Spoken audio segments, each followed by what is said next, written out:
Welcome back नाज़रीन। अबू ज़र सलमान नियाज़ी इमरान खान साहब की लीगल टीम के अहम रुकन ने हमें ज्वाइन किया है। बहुत शुक्रिया सर हमें प्रोग्राम में ज्वाइन करने के लिए। बार बार पॉलीग्राफिक टेस्ट की बात हो रही है सर, क्यों इमरान खान साहब ये टेस्ट नहीं करा रहे?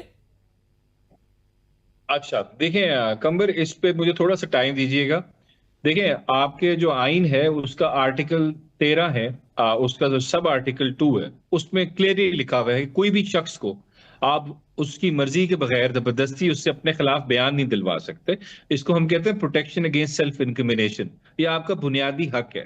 और बाकी लाहौर हाई कोर्ट की जजमेंट है जो क्लियरली कहती है कि कोई भी शख्स हो उससे उसकी कंसेंट के बगैर आप पॉलीग्राफिक टेस्ट नहीं ले सकते। लेकिन अगर इन चीजों को मैं साइड पे भी कर दूं तो जो रियासत का रवैया है ये लिया क्यों जा रहा है? पहला सवाल तो ये है, लिया इस वजह से जा रहा है कि 2 साल गुजर गए हैं। 9 मई में एक ही एविडेंस थी, वो ये थी कि उस वक्त की जो 24 घंटे की सीसीटीवी फुटेज थी वो तो अदालत में ना पहुंच सकी। पुलिस फेल्ड के वो चालान के साथ उसको लगा दे। लेकिन कोई एविडेंस तो नहीं मिली खान साहब को उससे कनेक्ट करने के लिए। कोशिश की गई कि 3 पुलिस वालों का बयान आया कि जी हम जमान पार्क में एक कुर्सी के नीचे छुपा हुआ था, एक सोफे के पीछे और एक टेबल के नीचे और एक पर्दे के पीछे, जो सुन रहे थे कि जी खान साहब प्लानिंग कर रहे थे 9 मई की, जिसको अदालत ने डस्टबिन में फेंक दिया रद्दी के टुकड़े की तरह कि जी ये एविडेंस क्या है, मजाक आपने बनाया है, फ्रिवलेस एविडेंस है। अब 2 साल हो गए हैं, कोई नई एविडेंस कोशिश की जा रही है कि हम आर्टिफिशियली मैन्युफैक्चर करें। तो ये अब आखिरी हरबा जो है कि हम एक पॉलीग्राफिक टेस्ट करें, उसके रिजल्ट को मनूवर करें, मैनिपुलेट करें, खुद मैन्युफैक्चर करें और खान साहब के खिलाफ एक एविडेंस क्रिएट की जाए। देखें, अगर आप इसको देखें, अभी इससे पहले ही आपको पता है, आपको शायद नहीं पता होगा, आप देखें शाह महमूद कुरैशी साहब का भी इन्होंने पॉलीग्राफिक टेस्ट करने की कोशिश की है और टेस्ट के दौरान वो उठ के चले गए कि मैं ये टेस्ट नहीं कराऊंगा, क्योंकि उनके आगे झूठी स्टेटमेंट्स उनकी रखी गई, झूठी ट्वीट्स रखी गई, जो उन्होंने इनकार कर दिया कि मैं ये नहीं बोलूंगा, ये मैंने कहा था, आप झूठ बोल रहे हैं। तो ये स्टेट का हाल है। और ये मैं कोई हवा में बात नहीं कर रहा, ये वही रियासत है जिन्होंने खान साहब के खून के नमूनों की जो टेस्ट रिपोर्ट थी उसको मनूवर किया था, मैनिपुलेट किया था और ये साबित करने की कोशिश की थी। अब्दुल कादिर पटेल ने प्रेस कॉन्फ्रेंस की थी एज हेल्थ मिनिस्टर कि जी उनके खून के नमूनों में से ये निकला, लेकिन फिर उनको शर्मिंदगी का सामना करना पड़ा और पता चला वो झूठी रिपोर्टें थी, उनका कुछ हकीकत से लेना देना नहीं था। तो कानून भी आपको पाबंद करता है, आपको बैन करता है, प्रोहिबिट करता है, आप नहीं ले सकते polygraphic test. Lahore high court की जजमेंट भी कहती है और इनकी अपनी जो हरकत है, जो इनकी अपनी इन्होंने हरकतें की हैं सर माजी लेकिन में, यू बरीत नो में और दैट आप करीब खुद में, लॉयर हैं तो कि ये ये एक इन पे बड़ा मुझे बिल्कुल अहम ट्रस्ट जुज नहीं होता है। है। आप कोई भी देखें आखिरी इन्वेस्टिगेशन बात कर खत्म रहे हो, करूंगा। अगर किसी भी चीज को डील कर रहे हो तो उसमें पॉलीग्राफिक टेस्ट होता है। अमूमी तौर पर इसमें कॉपरेट भी किया जाता है। जो मुलजिम होता है वो कराता भी है, उसके वकला भी शामिल होते हैं इसमें। इमरान खान साहब की जानिब से पहले दिन आया कि वकला की टीम मौजूद नहीं थी,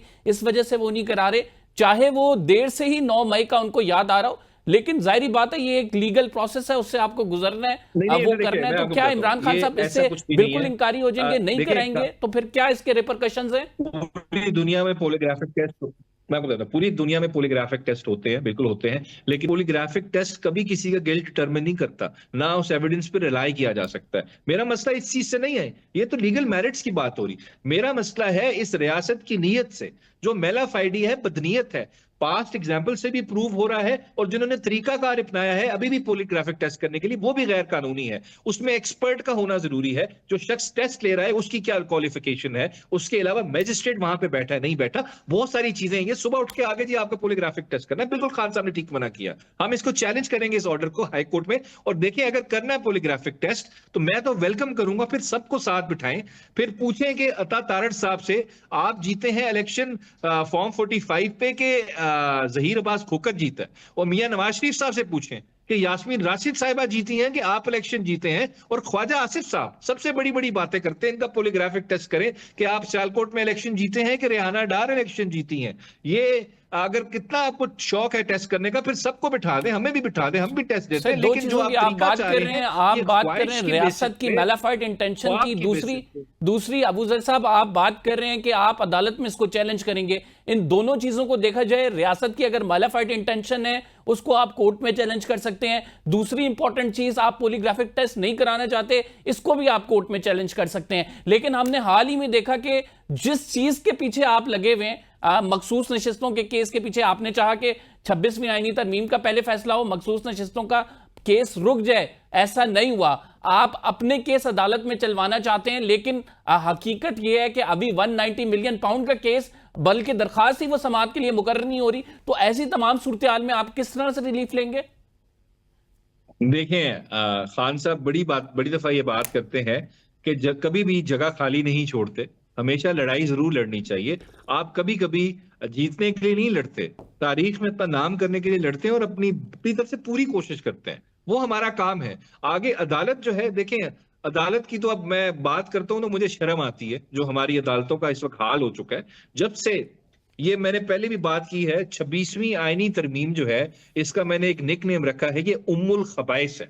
सब किस्म की खबासत जो है उसकी जड़ है। जब से 26वीं आईनी तरमीम पास हुई है, हमारी जो जुडिशरी है, जो ट्रैकोटमी ऑफ पावर प्रिंसिपल के तहत, सेपरेशन ऑफ पावर प्रिंसिपल के तहत एक इंडिपेंडेंट इदारा था जिसके अंदर इंटरफेरेंस थी। जजेस को डराया जाता था, आपके सामने इस्लामाबाद हाईकोर्ट के जजेस के लेटर धमकाया जाता था, फैमिलीज को अगवा किया जाता था, लेकिन फिर भी कंपैरेटिवली जुडिशरी इंडिपेंडेंट इदारा थी और रिव्यू करती थी एग्जीक्यूटिव और लेजिस्लेटिव एक्शंस को और इंडिपेंडेंटली फैसले करती थी। लेकिन इस तरमीम के बाद हमेशा के लिए अदालत जो है वो एग्जीक्यूटिव के ताबे हो चुकी है, लेजिस्लेचर के ताबे हो चुकी है, और उससे ये एक्सपेक्ट करना कि पॉलिटिकल क्रिटिकल केसेस में इंडिपेंडेंट फैसला करे, मेरे ख्याल से ख्वाब ही है। और ख्वाब रह गया है। कॉन्स्टिट्यूशनल बेंच को देख लें आप, सुप्रीम कोर्ट में वो हमें ये लगता है कि सुप्रीम कोर्ट के अंदर एक और सुप्रीम कोर्ट आ गई है, जैसे state with in a state होती है। वो कादी जो हमारे जो चीफ जस्टिस साहब हैं, या फरीदी साहब, वो सिर्फ मुझे लगता है क्लैरिकल फंक्शंस परफॉर्म करते हैं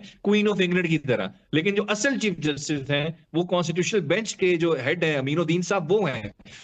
और उनको अपॉइंट किसने किया है? हुकूमत वक्त ने। उनके फेलो जजेस को अपॉइंट किया है उस बेंच में? हुकूमत वक्त में। जो जिनको कोई जिसको अपॉइंट कर रहे हैं, आप एक्सपेक्ट कर सकते हैं वो आपके खिलाफ फैसला देगा? आप किसी को अपॉइंट कर रहे हैं, आपको एक्सपेक्ट करते हैं वो आपके खिलाफ फैसला देगा? मैं नहीं समझता कि ऐसा कुछ होगा। Sir what do you think इस सारी सूरत हाल में फिर what would be the fate of review petition, reserve seat case पे जो रिव्यू पिटीशन है, आप समझते हैं कि इसका फैसला भी वही होगा जो आपको मुतवक्के आईनी बेंच कोई आपको रिलीफ नहीं देने लगा? देखें सिंपल सी बात है कंबर, मुश्किल है आजकल के हालात में जो जुडिशरी का हाल हो गया, मैंने बात कर दी, लेकिन हमारा काम है, हमने इस पर केस अदालत में भी लड़ना है, अपने लीगल आर्गुमेंट्स भी प्रेजेंट करने हैं, पूरी तरह बिल्कुल पूरी जान के साथ, जोर के साथ पूरी लीगल बैटल लड़नी है।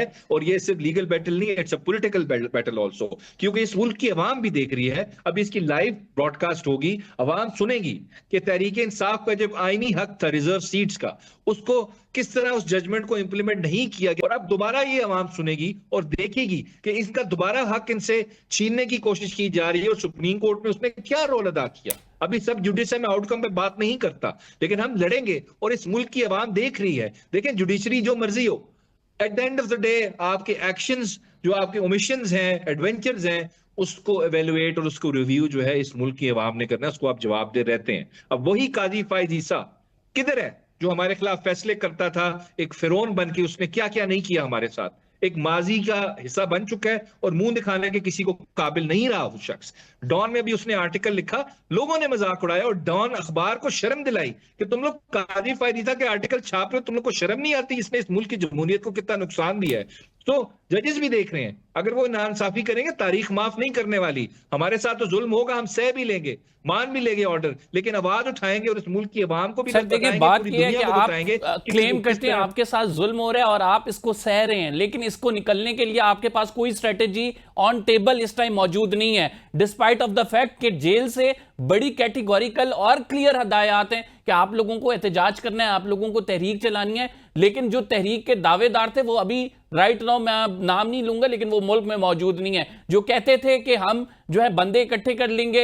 हर रोज सलमान अकरम राजा की जानिब से भी प्रेस कॉन्फ्रेंस होती है कि जी अब तो हमने ये करना है कि तहरीक कोई चलाएंगे और उसी से फिर खान साहब बाहर आएंगे, लेकिन at the end of the day उसका कोई रिजल्ट नहीं निकलता है। सर देखें, बिल्कुल आपके से मैं बहुत हद तक एग्री करता हूं। लीगल जो स्ट्रेटजी है उसमें कोई मसला नहीं है। मैं इतना बता दूं, देखें जिस तरह की अदालतों का जो हाल हो गया, बहुत हम इस पर डिस्कशन कर चुके हैं, इनसे कुछ एक्सपेक्ट करना, एज ए लॉयर मुझे ये कहते हुए अफसोस हो रहा है एज ए लॉयर मुझे कहते हुए अफसोस हो रहा है कि ये अदालतें जो है अब ये जो इंसाफ की दुकान है वहां बंद हो चुकी है। वो जुल्म और फस्तायत को ही सपोर्ट किया जा रहा है अदालत की तरफ से। हमारे पास ऑप्शन एक ही रह जाता है, इफेक्टिव पॉलिटिकल स्ट्रेटजी, जो मेरे ख्याल से बिल्कुल आप सही कह रहे हैं, अभी तक पीटीआई से एक अच्छी इफेक्टिव पॉलिटिकल स्ट्रेटजी नहीं बनी जिससे मासेस जो है वो मोबिलाइज हो। और हमें खुद इंट्रोस्पेक्शन की जरूरत है। और खान साहब ने कल भी इस बात पे बिल्कुल उन्होंने कुछ बातें की, सर, कुछ व्हाट आर कमियां द बताई, रीजंस, उन्होंने short what comings do you point out think की। कि क्यों नहीं बन सकी सर? देखें, जाहिर बात है अगर नहीं बन सकी, इसमें लम्हा फिक्रिया है पार्टी के लिए, लीडरशिप के लिए। नहीं बन सकी तो बना ले, अभी भी बहुत सारा चांस है। खान साहब की बहनें भी बाहर हैं, वो आवाम को मोबिलाइज कर रही हैं और मेरे ख्याल से बेहतर मोबिलाइज कर रही हैं हमारी लीडरशिप से, क्योंकि वैक्यूम छोड़ा है हमने।